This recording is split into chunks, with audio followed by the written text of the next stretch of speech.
It's incredible that this has brought Democrats and Republicans together. There's real talk about impeachment. I believe Democrats are going to join forces to pull the emergency powers that were given to Andrew Cuomo for COVID-19. I think that those are history early this week in the legislature. So it remains to be seen. But, the governor lied to New Yorkers. He lied to Americans, and he lied to the families of those that lost their lives in nursing homes, and they covered it up, and they've been caught. And this is Nixonian at its very heart. What the cover-up is worse than the admission at this point. Andrew Cuomo is really at the end of his rope here, and he is in hot water. Now, Mark, you talk about Governor Cuomo, the trajectory here. This is a man who famously said, "I'll take the blame me, put the blame on me." I want to take our audience back to when Cuomo made some eye-raising comments about those who died in the nursing homes. Take a listen. 28 died in a hospital, died in a nursing home. They died.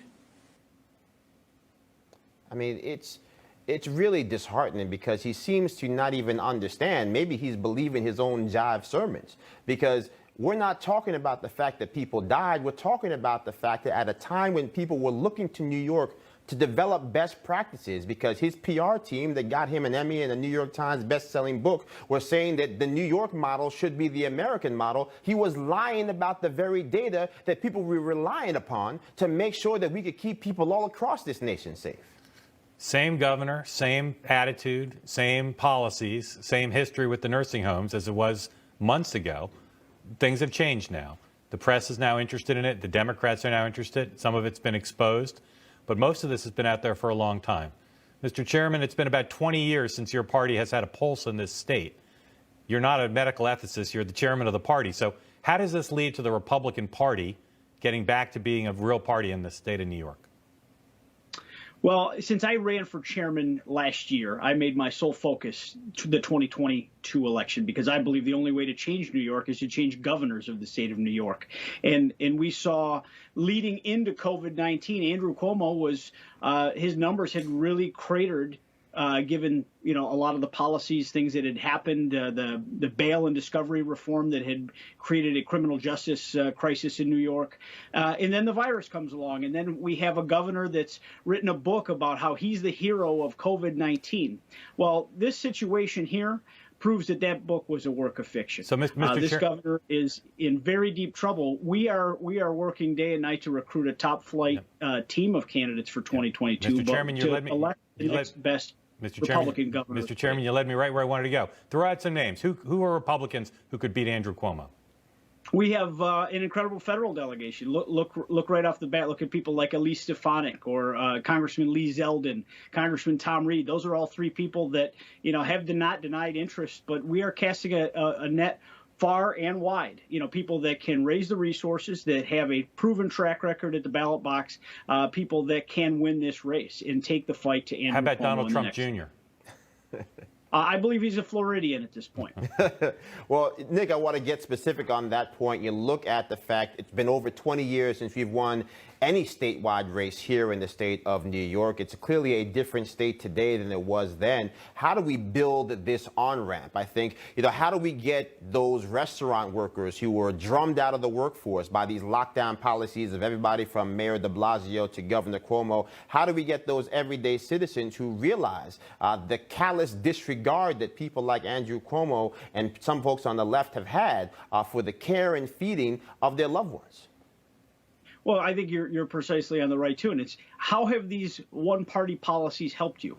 How have they made us stronger? I mean, our greatest crisis facing New York is the loss of our citizens. How many people can leave before we understand that we have a real problem paying the bills? We need a government, again, that respects the hardworking taxpayer in New York, and that's been lacking for an awful long time now. And we are going to put this isn't about a right-wing agenda. This is about bringing New York back to common sense. The leftist policies, how do you like how they've handled things in the city of New York? I mean, things are a mess. Things are a disaster. Quality of life is down immensely, and people are leaving. People are leaving the state because it's too expensive to live here, and they don't have the freedom that they'd have somewhere else. These things are starting to add up. people are ready for other solutions. They're ready to look at a Republican candidate that can go and present an agenda that can bring this government back to the people in the state. Now, Mark, I want to get your take on this because staying true to this Andrew Cuomo issue, he went on a rant on Friday that defied all logic and reason, denying any and all allegations of the cover-up altogether. He was very angry. He was defiant. Take a listen. No one has a right to spread lies or misinformation that causes pain to families. You have to knock it down and counter it aggressively. Otherwise, people will believe it. And here, the people who were listening to it were people who were in pain and looking for answers. Now, Mark, I'll say this. The one thing that he hasn't said is that his own aide is lying. And so it seems that the only person who is filling the void, as he calls it, with misinformation is the governor himself. It shouldn't be surprising to anybody that this is the tactic he's taking, because he's used this tactic for his entire political career, and he generally has gotten away with it. Now the difference is it's not just the chairman, it's some members of the Democratic Party, finally an awakened press corps.